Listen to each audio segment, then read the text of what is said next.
Hello, Mark. I'm Emma. My student number is 46. My current level is sophomore. I'm going to read the article from TED by Christine Sun Kim, The Enchanting Music of Sign Language. Interpreter said, Piano.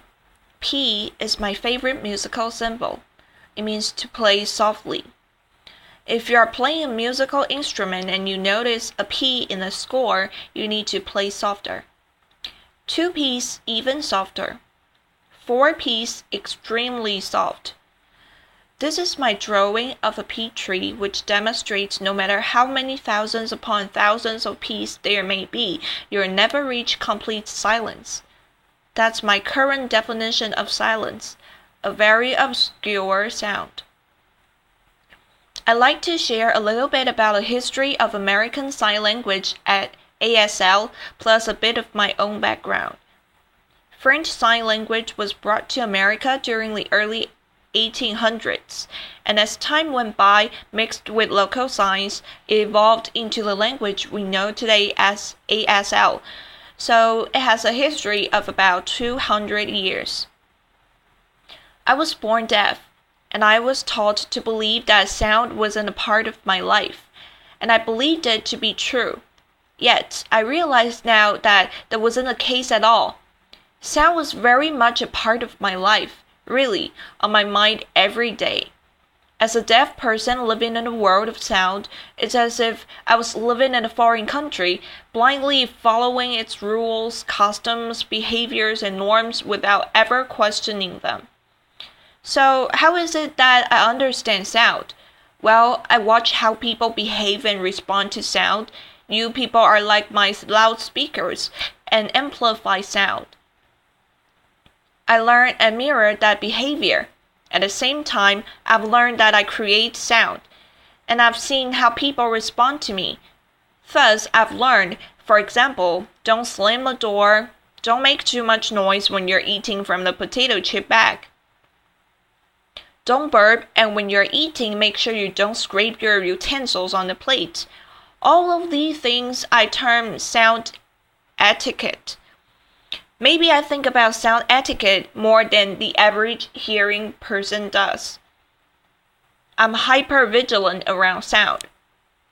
And I'm always waiting in eager, nervous anticipation around sound about what's to come next. Hence, this drawing. TBD, to be decided. TBC, to be continued. TBA, to be announced. And you notice the staff, there are no notes contained in the lines. That's because the lines already contain sound through the subtle smudges and smears. In deaf culture, movement is equivalent to sound. This is a sign for staff in ASL. A typical staff contains 5 lines. Yet for me, signing it with my thumb sticking up like that doesn't feel natural. That's why you'll notice in my drawings I stick to 4 lines on paper. In the year 2008, I had the opportunity to travel to Berlin, Germany for an artist residency there.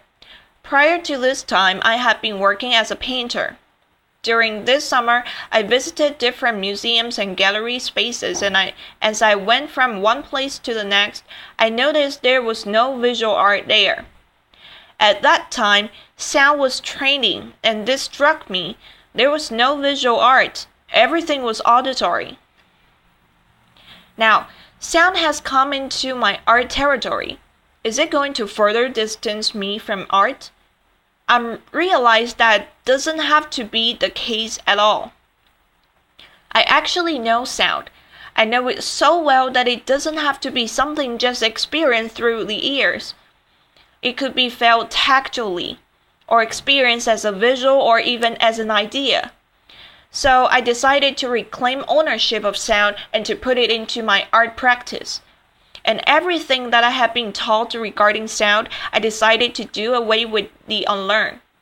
I started creating a new body of work, and when I presented this to the art community, I was blown away with the amount of support and attention I received. I realized sound is like money, power, control, social currency.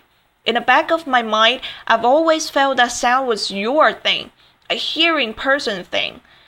A sound is so powerful that it could either disempower me and my artwork, or it could empower me. I chose to be empowered. There's a massive culture around spoken language, and just because I don't use my literal voice to communicate in society's eyes, it's as if I don't have a voice at all. So I need to work with individuals who can support me as an equal and become my voice, and that way I'm able to maintain relevancy in society today. So at school, at work, and institutions, I work with many different ASL interpreters, and their voice becomes my voice and identity. They help me to be heard, and their voices hold value and currency. Ironically, by borrowing out their voices, I'm able to maintain a temporary form of currency, kind of like taking out a loan with a very high interest rate. If I didn't continue this practice, I feel that I could just fade off into oblivion and not maintain any form of social currency. So with sound as my new art medium, I delved into the world of music.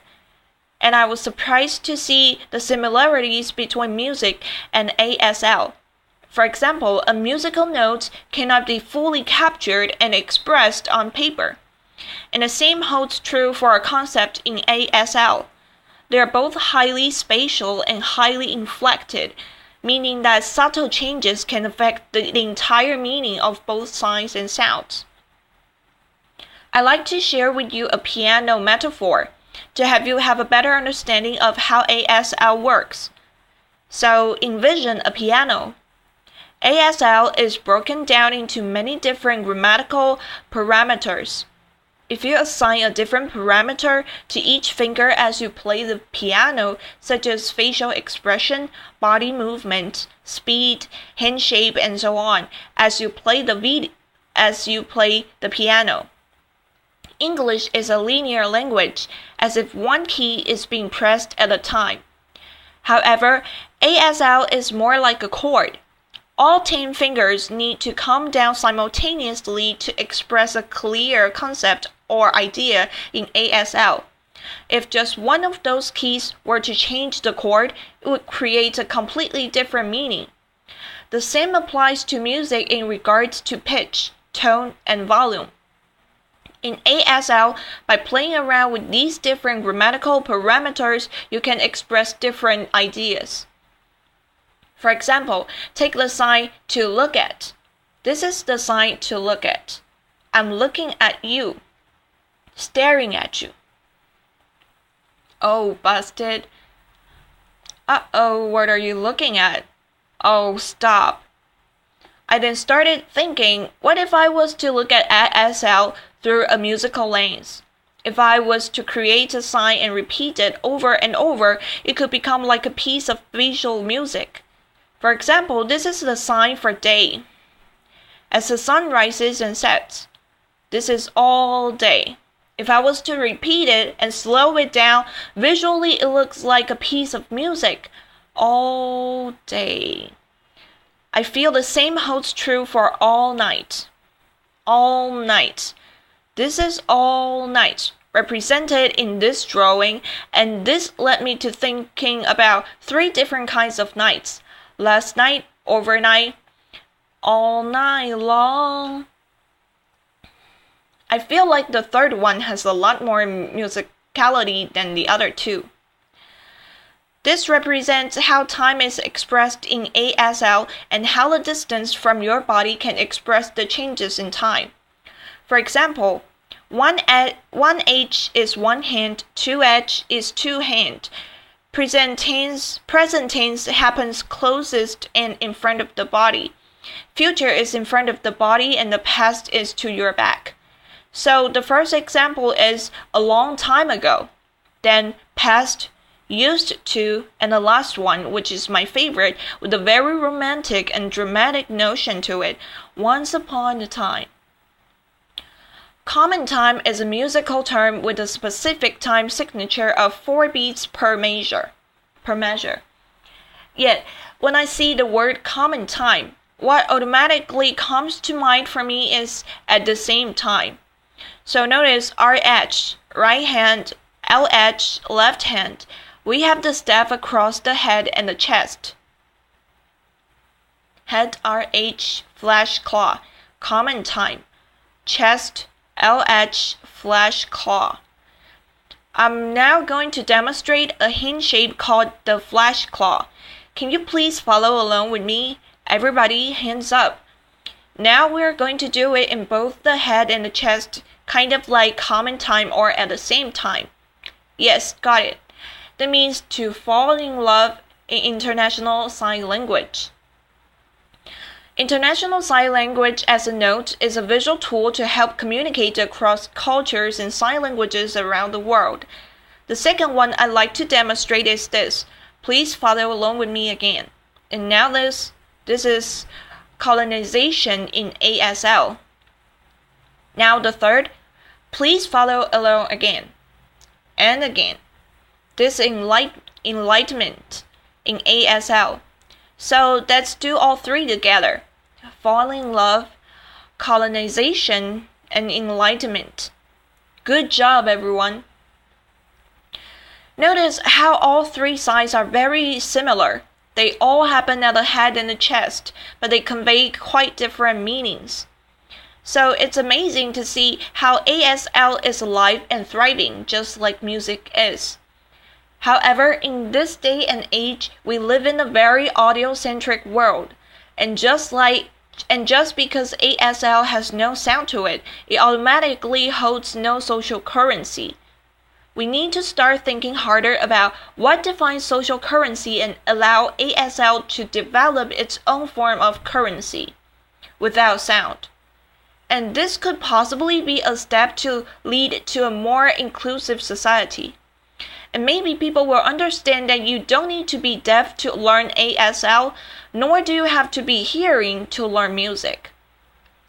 ASL is such a rich treasure that I'd like you to have the same experience. And I'd like to invite you to open your ears, to open your eyes, take part in our culture and experience our visual language. And you never know, you might just fall in love with us. Thank you.